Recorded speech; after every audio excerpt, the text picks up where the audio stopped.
हमारे इस चैनल में आपका स्वागत है। आज हम लोग फिजिक्स के मैग्नेटोस्टैटिक्स के एक बहुत ही इम्पोर्टेंट लॉ बायस-सावर्त लॉ के बारे में पढ़ेंगे। मान लिया ये एक वायर है। इस वायर का एक छोटा सा सेक्शन है जिसकी लंबाई है आई डी एल। ये आई क्या है? आई जो है इस वायर से पास होने वाला करंट है। इस वायर से करंट आई पास हो रहा है और इस वायर का एक बहुत ही छोटा सा भाग है आई डी एल। इस आई डी एल के ठीक मिडिल का बीच का सेंट्रल पोर्शन जो सेंटर है इसका वो है। इस ओ से आर डिस्टेंस पर एक पॉइंट है पी। ठीक है, let us consider a wire carrying current I. I D L is an a small current carrying element of this wire. O is the center of this element, and from this center O, P is a point r distance from it.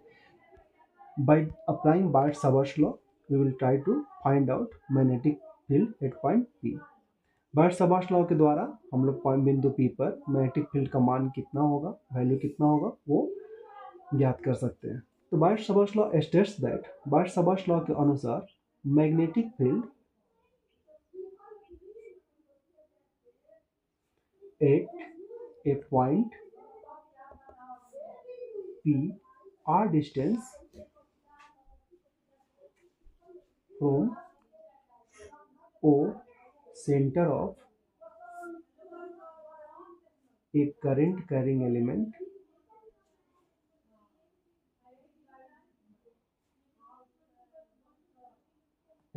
O is dB, and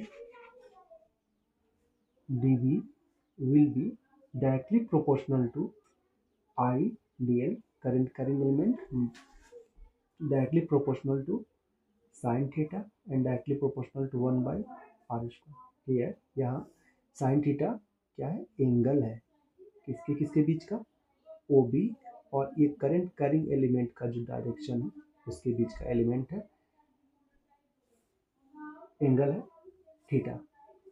combining all this factors, इन सबको अगर एक साथ combine करेंगे तो हमें मिलता है dB is proportional to I D L sine theta by R square, और dB equals to mu zero by 4 pi I D L sine theta by R square. ये बार्ट-सावर्त लॉ का मैथमेटिकल फॉर्म है।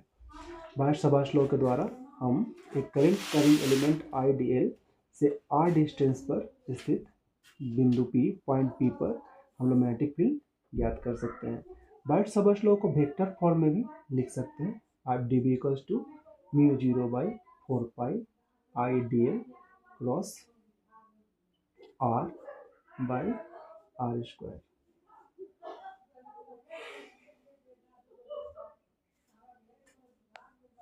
इस तरह से Biot Savart law को scalar और vector form में लिखा जा सकता है। बार्ट-सावर्त लॉ का यूज करके हम लोग मैग्नेटिक फील्ड पता कर सकते हैं, निकाल